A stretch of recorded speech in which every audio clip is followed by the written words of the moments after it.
यादव जी ने इतने नेताओं को आपके घर भेजा है आपकी मदद करने के लिए, बेटे की हत्या हो गई शोक संवेदना व्यक्त करने के लिए और पूरी जानकारी लेने के लिए। तो जब तक आप पूरी जानकारी नहीं देंगे तब तक आगे जो की कार्रवाई कैसे होगी। और वर्तमान भारतीय जनता पार्टी की सरकार में आज की तारीख में कोई जीरो टॉलरेंस की बात कर लेकिन कानून व्यवस्था पूरी तरह से ध्वस्त हो चुकी है। किसी भी गरीब और कमज़ोर व्यक्ति को न्याय नहीं मिल रहा है। उसी न्याय 24 नवंबर की रात को जगदेव शर्मा की रामलीला देखने गए थे, वहां पे हत्या कर दी जाती है। दबंग युवकों द्वारा चाकू से गोदकर हत्या की जाती है और पोस्टमार्टम किया जाता है। उसके बाद में यहाँ पे परिवार वाले धरनाबाजी करते हैं। उसके बाद में फिर दोबारा पोस्टमार्टम होता है, फिर उसके बाद में जाके हत्या का मुकदमा दर्ज होता है। हमारे साथ यहाँ पे समाजवादी पार्टी के प्रतिनिधिमंडल यहाँ पे मौजूद है। अखिलेश यादव के कहने पे यहाँ लोग आए हैं, इनसे जानते हैं सर क्या बात हुई पीड़ित परिवार से। देखिए, समाजवादी पार्टी का ये सभी विधायक, पूर्व विधायक, मंत्री माननीय राष्ट्रीय अध्यक्ष श्री अखिलेश यादव जी के निर्देश पर इस विश्वकर्मा परिवार से मिलने के लिए आए हैं। पिछले दिनों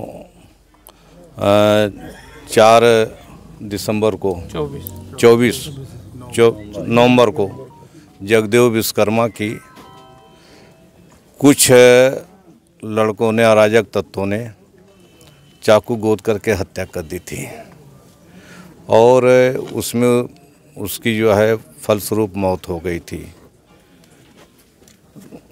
उसकी जांच करने के लिए और विश्वकर्मा परिवार के शोक संवेदना व्यक्त करने और परिवार के लोगों को ढांढस व्यक्त करने के लिए हम लोग आए हैं। परिवार के सदस्यों से मिले, उनके पिताजी से बात किए और पूरी जानकारी हम लोग लिए हैं।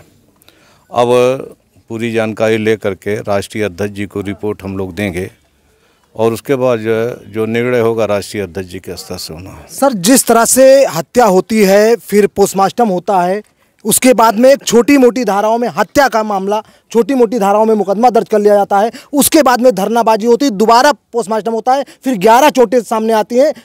क्या कहना चाहेंगे सर? तो यही तो जांच करने आए हम लोग। ये पार्टी के इतने नेता हैं, सब लोग हैं।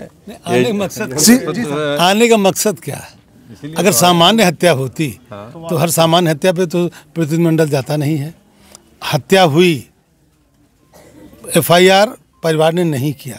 FIR पर एक अंगूठा लगवा के ज़बरदस्ती FIR लिखा गया और वो भी FIR परिवार को बताया नहीं गया। बॉडी यहाँ से गई, बच्चा यहाँ से गया, रेफ़र हुआ, जंग बहादुर अस्पताल से गया CHC तरफगंज, CHC तरफगंज से गया गोंडा जिला अस्पताल। गोंडा जिला अस्पताल में उसकी मृत्यु हुई। मृत्यु होने के बाद जब बॉडी यहाँ आती है, लोग पोस्टमार्टम में जाती है। पोस्टमार्टम के बाद जब बॉडी यहाँ आई, FIR इनको मिला तो उसमें लिखा गया कटीले तारों से। और जब पोस्टमार्टम की रिपोर्ट आती है तो उसमें ये लिखा जाता है बिसरा पिजर, चोट नहीं लिखी जाती है। तब इनको शंका हुई कि हमारे साथ अन्याय हुआ। फिर इन लोगों ने जो अधिकार इनको संविधान के तहत मिला है, इन्होंने धरना किया, प्रदर्शन किया, अपनी बात रखी। पुनः FIR हुआ, पुनः पोस्टमार्टम हुआ। पोस्टमार्टम में 11 चाकू, धारदार चाकू की चोटें आई।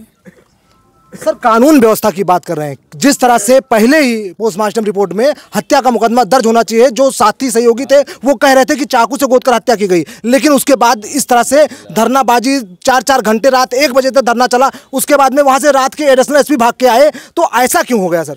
ऐसा इसलिए हुआ कि पीड़ित परिवार को न्याय नहीं मिला। और वर्तमान भारतीय जनता पार्टी की सरकार में आज की तारीख में कोई जीरो टॉलरेंस की बात कर लेकिन कानून व्यवस्था पूरी तरह से ध्वस्त हो चुकी है।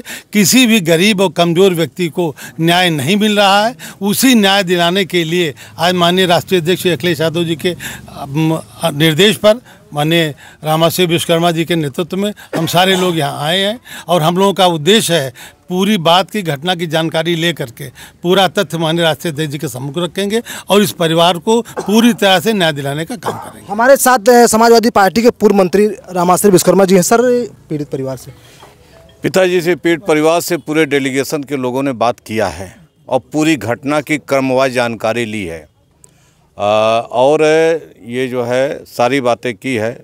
अब कुछ पुलिस से भी बात करनी है और ये जो है उसके बाद जो है पूरी रिपोर्ट हम लोग जो है बनाएंगे और राष्ट्रीय अध्यक्ष जी को देंगे। देश के 3 राज्यों में भाजपा फिर परचम लहराया और आपके क्या यहाँ राजनीति यहाँ चलिए, अभी आप देख रहे थे यहाँ पे समाजवादी पार्टी के प्रतिनिधिमंडल, यहाँ पे सभी समाजवादी नेता यहाँ पर पहुंचे और पीड़ित परिवार से उन्होंने मुलाकात की और मुलाकात के बाद में उन्होंने कहा कि अब पुलिस के अधिकारियों से बात करेंगे, ऐसा क्यों हुआ है। आप न्यूज़ 11 पर बने रहे, इस खबर को हम दिखाते रहेंगे।